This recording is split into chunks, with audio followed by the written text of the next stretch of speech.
Well, thank you very much, Ken Workington. Welcome, everyone, to a brand new weekend at the Big M. And indeed, Trond Smedshammer, the American Viking, is joining us. By the way, that was not his car that's running that we heard Paige during the changes there. Trond, you got the big horse back in action tonight, Arch Madness. Are you looking to go overseas again to the Elite Lap with him? Sam, I don't know. I said all along when people ask me that, if the horse is good, in the beginning of May, I might go, but I don't have any plans. The horse, he's getting older every year, and, we got to just get him back in shape before we decide what to do. He won his Elite Lap elimination last year and looked pretty good going into the final, but didn't race nearly as well in the second heat. Do you know what happened to him? Yes, I do, actually. When he came home a week later, we pulled blood on him, and he still showed signs that he tied up. I'm pretty sure that's what happened. It obviously didn't happen just for the second heat, but it caught up with him in the second heat. I watched him on the track on TV. I wasn't there, and I could tell even that he won the first heat. He wasn't quite right. I mean, he looked a little bit funny to me, and sure enough, I mean, that was a shame because that race was his to win last year. And you watched it on TV because you missed your flight. If I remember, you had to be one mad customer at the airport when that happened. I didn't miss my flight. I had some issues with the visa that I was waiting to renew, so I couldn't go. But yeah, I mean, it's the kind of races you definitely want to be watching live. Well, usually those overseas trips really seem to take a lot out of a horse, but Arch Madness was vicious good when he came back. Here he is in the Titan Cup setting a world record, and frankly, I still watch the replay from time to time. This was flat out scary. Yeah, it was. I mean, I would go out on a limb and say this was probably one of the biggest performances of any horse last year. If the speed rating and stuff, that track that night, I would say it was a second and a half slower on Hambo Day, and he went 50-2. I mean, this was some kind of mile, yeah. Now, Trond, this horse is always good early in the year and during the summer months, but in the fall, it seems like for whatever reason he kind of tails off a little bit. Does the racing catch up to him, or what happens? Yeah, I don't know. He's that's not true if you look back to his 3-year-old year. I mean, he was as good as he could be at the end of the year when he beat Donato, but in the British Crown. But he's a tough horse when he gets. He gets those, like you say, the Titan Cup there, and the year before in the Cutler, he gets good and he gets scary good at times, but he can't keep that same form throughout the whole year. If he could, he'd be the greatest horse ever lived, but he can't. That's just the way he is. But he still makes good money, even that he's not as sharp as he can be. But he made $800,000 last year, so he had a good year. Sandpail, Excellent horse, but he got beat the other night at Woodbine. Him and Arch Madness, top of their game, toe-to-toe. Can you beat him? On top of the games right now, I mean, if on Titan Cup last year, I don't think Sandpail could have beat us, no. If Arch Madness can come back to that level, then we can beat him, sure. Do you have any 3-year-olds pointing toward the Hambo? It's that time of year we're starting to see some of the top 2-year-olds last year start to train down and qualify. I do have some 3-year-olds, but I don't race them very hard at 2. So they just starting to qualify now. I got one particular horse that I'm kind of high on. He's Donato Hanor out of Solveig. I just raced him 3 times last year in Pennsylvania, and he got the tools. It's left to see if he can do it on the big stage, but that's my biggest hope. Let me throw some names out at you and just get your impressions of the top-ranked 3-year-olds. What about the Super Filly Check Me Out? Yeah, she's a special filly for sure.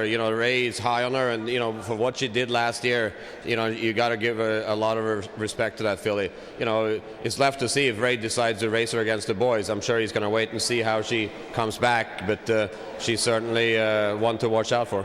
And the rumor has it that she trained in 154 here at the Meadowlands after the qualifiers this morning. We'll try to confirm that, and maybe she'll be Indigo next week as well. What about Tactor's colt Uncle Peter that won the Breeders' Crown? Yeah, I think, like Possess the Will and Uncle Peter, they are, for me, the top 2 colts. I liked Uncle Peter last year.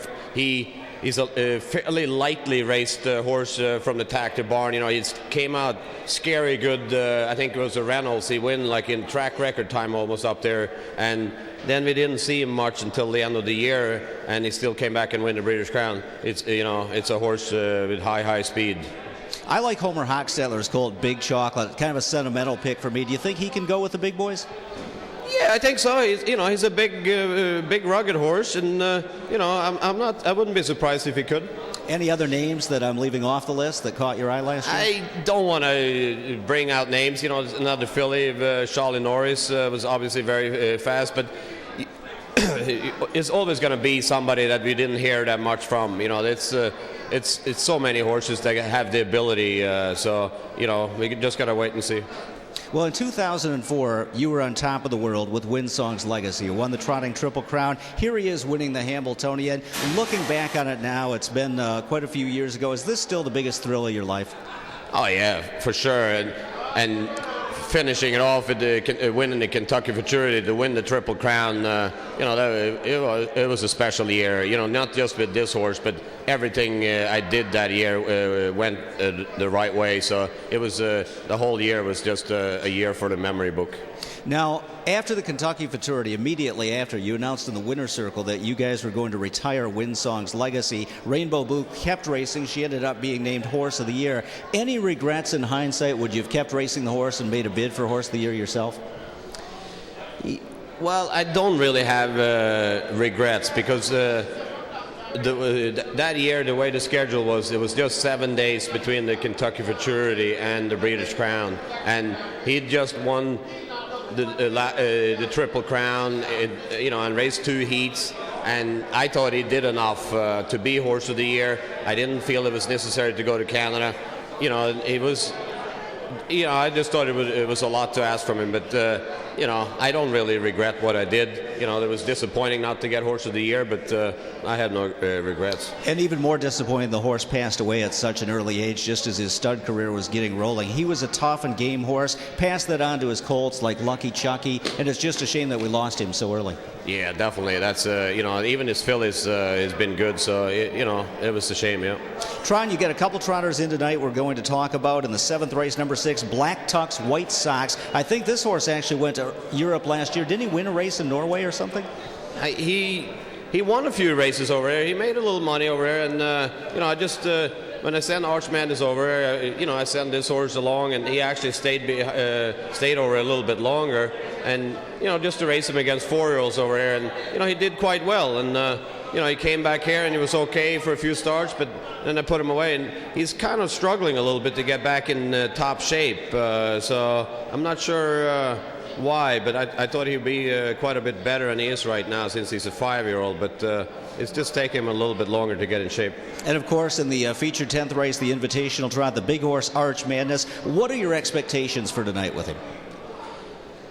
Well, I just hope he continues to improve. He was he's still heavy in his body, and I haven't raced him back-to-back weeks, and I kind of screwed up a little bit this year. I just qualified him once. I always usually qualify his horses twice, and I decided to race him into shape at Chester, and he won his last start, but he was quite a ways from being where he needed to be. And he had another week off, and he might need another race or two before he's sharp, but I hope he continues to improve, that's for sure.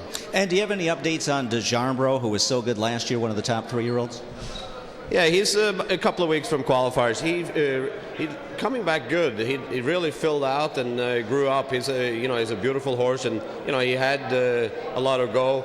So it's left to see if he can step it up and be a top 8 horse. Trond Smedshammer, thanks so much for taking some time to join us in the Sulky this evening. Best of luck later on with Arch Madness and with your stakes colts coming up this summer. Appreciate your time. Thank you. Trond Smedshammer, the American Viking, in the Sulky. Wendy Ross on deck next to tee up tonight's action.